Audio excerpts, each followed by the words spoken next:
자, 여러분 지금부터는 플라톤의 이데아론을 바탕으로 영혼, 국가, 정의, 그리고 플라톤이 생각했던 행복에 대해서 함께 이야기해 보려고 합니다.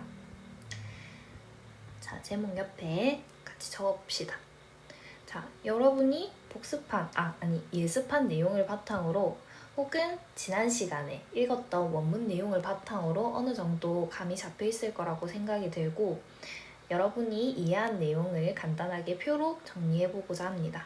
자, 플라톤은 인간의 신체가 머리, 가슴, 배로 나뉘어져 있는 것처럼 인간의 영혼 또한 구분된다라고 보았어요.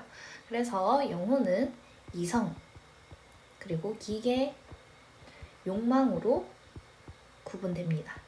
세 가지로 구분이 되었죠. 그래서 플라톤의 영혼 3분설이라고 하는 거예요. 영혼을 세 가지로 나누어서 설명했다라고 이야기를 하는 겁니다. 플라톤은 영혼의 각 부분이 추구하는 덕이 있다라고 보았는데 이성적인 영혼의 부분은 지혜의 덕을, 기계적인 영혼의 부분은 용기의 덕을,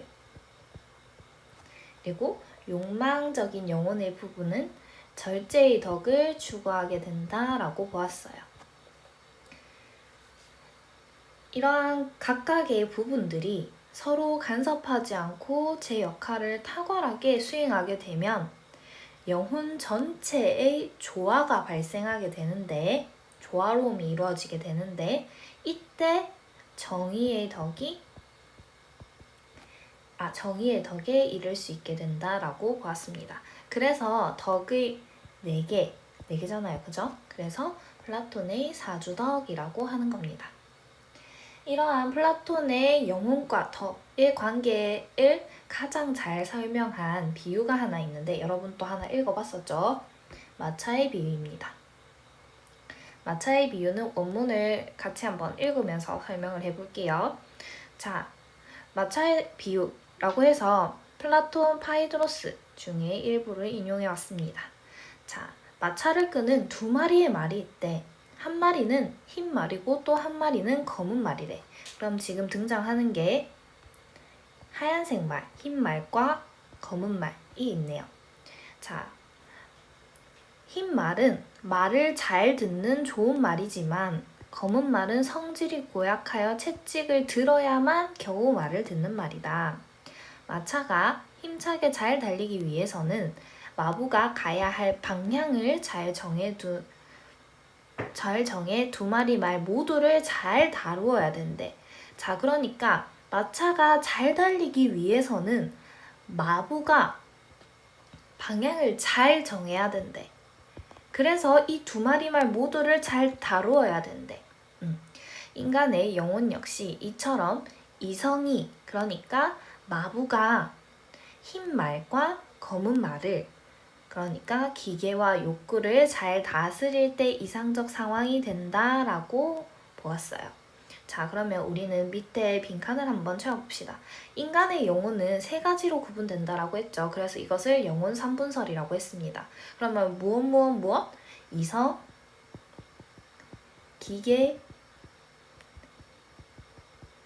욕망으로 구분된다라고 했습니다. 자, 그러면 여기 이 마차의 비유에서 마부는 어떤 영혼의 부분을 뜻합니까? 이성. 이러한 마부를 따르는 좋은 말, 그러니까 여기 어딨노? 흰 말은 말을 잘 듣는 좋은 말, 그러니까 흰 말은 용감한 영혼인 기계를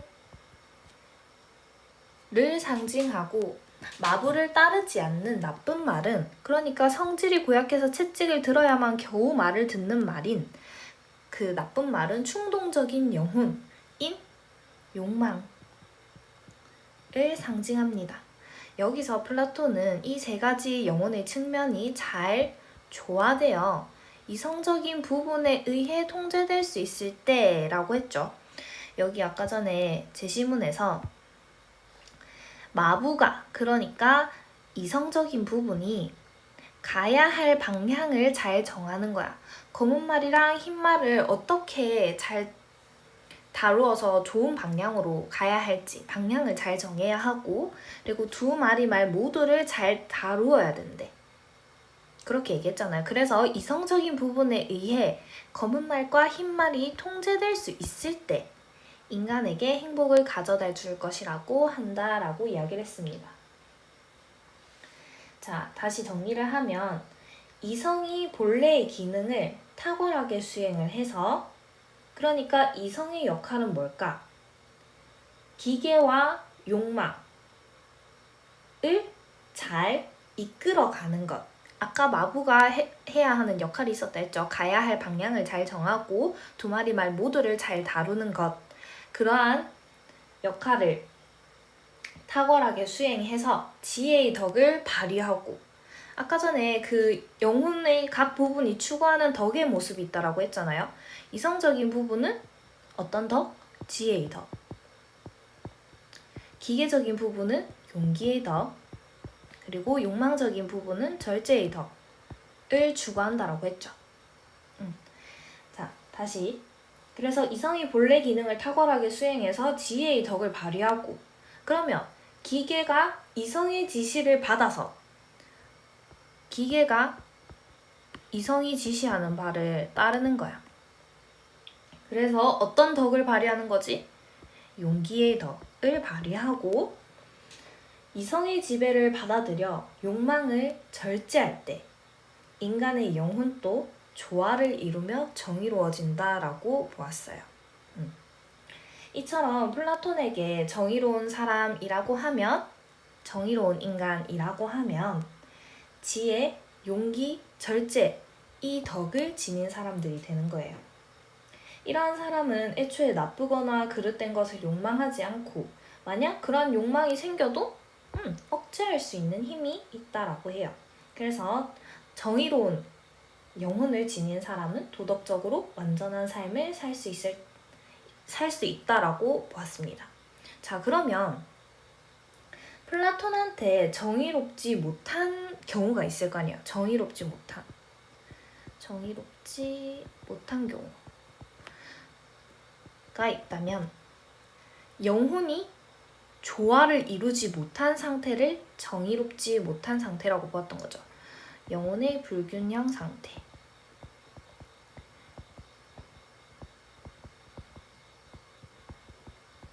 플라톤은 영혼의 불균형 상태, 그러니까 각각의 덕이 서로 간섭을 한다든지 아니면 제 역할을 탁월하게 수행하지 못했을 때 영혼이 불균형해지고, 그러한 상태를 정의롭지 못하다라고 보았다라는 점을 우리는 도출할 수 있습니다. 자, 플라톤은 또 이런 말을 했어요. 국가가 정의롭게 되는 것과 동일한 방식으로 인간도 정의롭게 된다 라고 해서, 정의로운 국가와 정의로운 인간의 모습은 좀 닮아 있대 라고 보았어요. 그래서 국가 안에는 세 가지의 계급으로 나뉘는데, 그래서 세 계급론이라고 합니다. 어떤 사람으로 나뉘었죠? 통치자, 그러니까 나라를 다스리는 사람, 그리고 방위자, 나라를 지키는 사람, 쉽게 표현하면 군인 같은 거, 그리고 대다수의 생산자로 계급을 구분합니다. 그래서 세 가지의 계급으로 구분했다 해서 세 계급론이라고 해요. 이러한 세 계급은 구성원들이 어떠한 재능을 타고났는지에 따라서 달라져요. 이거를 우리는 금운동의 비유를 통해 설명을 할 수 있을 것 같은데, 다시 원문으로 돌아가 볼게요. 자, 금운동의 비유. 이 나라에 있는 여러분은 실은 모두가 형제들입니다. 그러나 신은 여러분을 만들면서 여러분 중에서도 능히 다스릴 수 있는 이들에겐 탄생시에 황금을 섞었대. 이들이 가장 존경받는 것은 황금이 섞였다라는 겁니다. 자, 그리고 두 번째, 반면에 방위자들에게는 무엇을 섞었다? 은을 섞었다라고 해요. 하지만 농부들이나 다른 장인들에게는 다른 장인들, 그러니까 여기서는 생산자들에게는 쇠와 청동구리를 동을 섞었다라고 이야기를 합니다. 따라서 우리는 모두 동족이에요. 그래서 대개는 여러분 자신들을 닮은 자손들을 낳지만 때로는 황금의 자손에게 은의 자손이, 그리고 은의 자손에게는 황금의 자손이, 그리고 그 밖의 모든 자손이 이처럼 서로의 자손에게서 탄생하는 때가 있습니다 라고 이야기를 해요. 그러니까 엄마 아빠가 모두 황금을 섞은 사람이었어. 그래도 자식을 낳았는데 은이 태어날 수도 있다라고 이야기하는 겁니다. 자, 이어서 그러므로 통치자들에게 신은 무엇보다도 첫째로 지시하기를 통치자들은 그들 자손의 혼에 그것 중에 어느 성분이 혼합되어 있는지를 지켜봄으로써 훌륭한 통치자가 될 것이며 또한 무엇보다도 이를 예의주시하도록 하였습니다. 그래서 만약에 그들의 자손이 청동 성분이나 쇠 성분이 혼합된 상태로 태어나면 그럴 수 있지. 통치자들은 뭐가 섞였다 했어요? 황금이 섞였다 했잖아. 그럼 그들 자손 중에 황금이 섞인 애가 있을 거고 은이 섞인 애가 있을 거고 동이 섞인 애가 있을 거야. 근데 이걸 우리가 처음 보면 이름표에 이렇게 딱 나는 황금을 섞었어요 이렇게 나오지 않잖아요. 그러니까 꾸준하게 지켜보는 겁니다. 교육을 통해서 꾸준하게 지켜봐요. 예의주시를 하다 보면 어떤 아이는 청동 성분이나 쇠 성분이 혼합된 상태로 태어나겠죠. 그러면 어떤 식으로든 그것에 결코 동정하지 말고 그 성향에 적합한 지위를 주어서 장인들이나 농부들 사이로 밀어넣을 것이로 내 반대로 이들 중에 누군가가 황금이나 은의 성분이 혼합된 상태로 태어난다면 그런 사람을 예우하여 통치자 지위나 방위자의 지위로 상승시킬 것입니다. 이는 쇠나 청동의 성분을 지닌 수호자가 나를 지키게 될 경우에는 멸망하리라는 신탁의 말씀이 있기 때문입니다. 자, 아까 전에 국가가 정의롭게 되는 것과 동일한 방식으로 인간도 정의롭게 된다라고 했죠. 그러니까 정의로운 국가와 정의로운 인간은 서로 닮았다라고 했어요. 그리고 영혼의 각 부분들이 서로 간섭하지 않고 제가 맡은 역할을 탁월하게 수행을 해야 정의로운에 도달할 수 있다라고 보았잖아요. 근데 쇠나 청동의 성분을 지닌 수호자가 그러니까 원래라면 이제 장인이나 농부가 되어야 될 사람이 수호자가 군인이 혹은 왕이 되어서 나를 지키게 될 경우에는 멸망한다라는 거죠. 그러니까 자기에게 타고난 재능에 따라서 각각의 계급에 맞게 일을 하고 그렇게 해야만 우리는 정의로운 국가가 될 수 있다라고 생각했던 플라톤의 비유입니다. 자, 그러면 이야기에서 말하고 있는 금은동은 무엇을 이야기할까? 각 인간이 태어날 때부터 갖고 있는 타고난 능력을 의미하겠죠. 금, 은동은 다 각각이 타고난 능력을 의미합니다. 자, 그러면 황금은 누구에게 필요한 능력일까? 통치자에게 필요한 능력이고 은은 누구에게? 방위자에게. 쇠와 청동은 농부나 장인과 같은 누구? 생산자에게 필요한 능력이라고 보았습니다. 이에 따라 플라톤은 계층 간의 구별이 타고난 본성과 성향의 기초에서 그러니까 네가 금을 섞어 태어났는지 은을 섞어 태어났는지 동을 섞어 태어났는지 타고난 본성과 성향의 기초에서 이루어져야 되고 사회 조직 전체가 원활하게 기능하기 위해서는 각 계층의 구성원들에게 각각 특별한 역할이 분배되어야 된다. 뭐에 따라서? 타고난 본성과 성향에 따라서 라고 이야기를 하고 있어요. 자, 다시 돌아와서 플라톤은 이처럼 통치자는 금을 섞어 태어나고 방위자는 은을 섞어 태어나고 그리고 생산자는 동을 섞어 태어난 사람이라고 보았습니다. 자, 다시 정리를 하면 그러면 국가가 정의롭게 되는 것과 동일한 방식으로 인간도 정의롭게 된다라고 했으니까 통치자는 지혜의 덕을, 방위자는 용기의 덕을, 생산자는 절제의 덕을 통치자, 방위자, 생산자가 제자리에서 제 할 일을 다 하면 정의로운 국가가 될 수 있다라고 보았던 거죠. 자, 그런데 여기 절제의 덕을 다시 조금 봅시다. 이 절제의 덕은 생산자에게 필요한 덕이잖아요. 그런데 방위자에게도 통치자에게도 이 국가 전체에 필요한 덕이라고 보았어요. 절제의 덕은 통치자, 방위자, 생산자 모두에게 필요한 덕이라고 보았다는 점. 그래서 절제의 덕을 조금 기억해 두시길 바랍니다. 자, 여기까지 이해가 되었나요? 자, 플라톤은 그러면 이 나라를 다스릴 때 통치자, 방위자, 생산자 중에 누가 다스려야 된다라고 아까 원문에서 얘기를 했지? 금이 섞인 통치자, 철인, 철학자가 이 나라를 다스려야만 멸망하지 않는다라고 보았어요. 그래서 플라톤의 이러한 정치관을 철인 정치론이라고 이야기를 하는데, 철인 정치론의 특징을 한번 살펴봅시다. 첫 번째, 통치자. 그러니까 여기에서는 선의 이데아에 대한 인식과 실현이 가능한 철인, 철학자가 통치자가 되는 것을 철인 정치라고 합니다. 철인, 그러니까 통치자는 어떤 덕을 가지고 있었어? 그렇죠. 지혜의 덕을 가지고 있었잖아. 그럼 이 지혜라는 것은 무엇에 대한 지혜일까? 플라톤에게 이데아에 대한 참된 안을 의미합니다. 그래서 선의 이데아에 대한 인식과 실현이 가능한 철인이 통치자가 되는 것을 꼽았어요. 그리고 두 번째, 타고난 성향과 기질에 따라 각 계급에 배치된 사람들이 각자 맡은 일에 최선을 다하고 무엇을 이룬? 조화를 이룬 정치를 말합니다. 타고난 성향과 기질, 그러니까 금이 섞였는지 은이 섞였는지 동이 섞였는지 각자 타고난 성향과 기질에 따라서 각각의 계급에 배치가 되죠.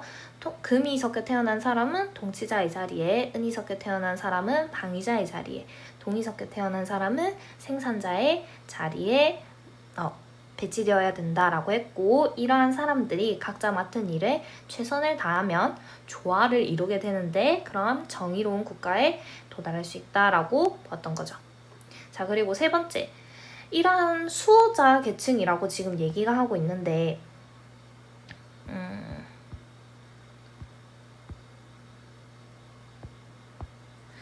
지금 여기에서 말하는 수호자 계층은 통치자와 방위자를 통틀어서 수호자라고 이야기를 합니다.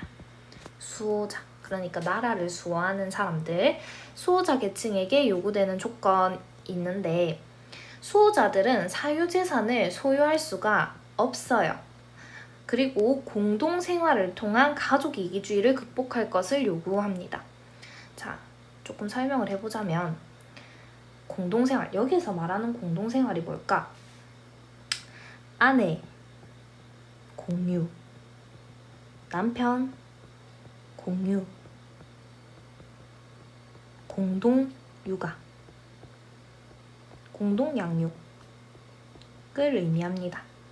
자, 수호자 계층은 나라를 지키는 사람들이잖아요.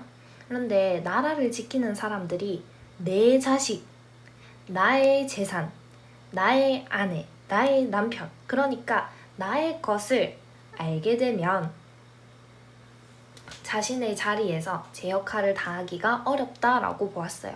그래서 사유재산도 소유할 수 없고 공동생활을 통한 가족 이기주의를 극복할 것을 요구받았는데, 여기에서 수호자 계층을 제외한 생산자 계층 있잖아요. 생산자 계층에게는 예외적으로 사유재산을 인정했어요. 왜냐? 생산자, 무엇하는 사람들이라고 했지? 아까 전에 어떠한 물건을 제작하거나 혹은 농사를 짓는 사람들이잖아. 그 사람들은 원래 자기가 해야 할 일이 그 일인 거야.